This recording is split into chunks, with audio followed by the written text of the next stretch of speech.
Salah seorang sahabat yang dijamin masuk surga oleh Nabi Muhammad SAW adalah Abdurrahman bin Auf.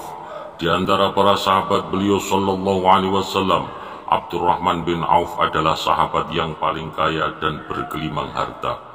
Begitu banyaknya kekayaan yang ia miliki, Nabi SAW pernah menyatakan bahwa perhitungan hartanya di akhirat akan demikian panjang. Abdurrahman bin Auf akan masuk surga dengan cara merangkak. Mendengar penuturan itu, Abdurrahman bin Auf menangis. Karena itulah ia kerap berdoa, jadikan aku ini miskin, aku ingin seperti Mus'ab bin Umair atau Hamzah yang meninggal dalam keadaan miskin. Ya Allah, rintih Abdurrahman bin Auf.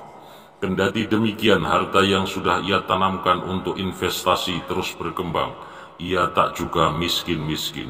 Ummul Mukminin Aisyah radhiyallahu anha pernah bercerita bahwasanya Abdurrahman bin Auf kerap membawa pulang dagangannya sebanyak 700 kontainer barang yang panjangnya serupa barisan pawai tak putus-putus. Nama lengkapnya adalah Abdurrahman bin Auf bin Abdul Harith bin Zahrah bin Kilab bin Murrah bin Ka'ab bin Lu'ay. Ia lahir 10 tahun selepas tahun gajah, ketika Nabi Muhammad SAW menyatakan bahwa ia diutus menjadi Nabi dan Rasul yang terakhir di muka bumi ini. Abdurrahman bin Auf termasuk golongan pertama menyambut hidayah tersebut. Ia adalah salah seorang yang mula-mula masuk Islam atau ashab as-sabiqun al-awwalun atau as-sabiqun al-awwalun. Abdurrahman bin Auf masuk Islam 2 hari selepas Abu Bakar Siddiq radhiyallahu anhu. Jasa Abdurrahman bin Auf sangat besar dalam membiayai dakwah Islam. Seluruh hartanya ia bagi dalam 3 bagian. Sepertiga untuk investasi, modal usaha orang lain. Sepertiga untuk melunasi hutang-hutangnya. Dan sepertiga lagi untuk disedekahkan pada fakir miskin dan dakwah Islam. Ia hanya menyisakan harta seperlunya untuk dirinya sendiri. Seluruh harta Abdurrahman bin Auf lahir dari kepandaiannya berwirausaha. Penduduk Makkah dan Madinah kala itu mengakui kecerdikannya dalam berdagang.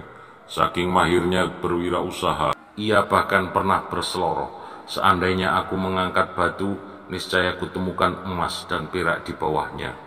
Keistimewaan Abdurrahman bin Auf dibanding orang-orang di masanya adalah ia memiliki 2 karakteristik sekaligus, yaitu hartawan dan semangat juang. Biasanya orang yang pandai berdagang kurang memiliki semangat pejuang, sementara itu pejuang lazimnya miskin harta, sebagaimana dikutip dari Abdurrahman bin Auf, biografi dan perjuangan dalam membela Islam. Suatu waktu ia pernah diutus Nabi SAW memimpin sebanyak 700 pasukan menuju Dumatul Jandal untuk berperang. Selain itu, Abdurrahman bin Auf dianggap sebagai pelopor 2 hijrah dalam Islam, yaitu hijrah ke Habsyah dan hijrah ke Madinah. Selepas Rasulullah SAW meninggal, Abdurrahman bin Auf bertugas menjaga kesejahteraan istri-istri mendiang Nabi SAW. Ia menjaga keselamatan dan memenuhi segala kebutuhan mereka. Dari ciri fisiknya, Abdurrahman bin Auf berkulit putih, berbadan tegap, tidak beruban, berhidung mancung, serta berambut tebal dan panjang hingga menutupi telinga.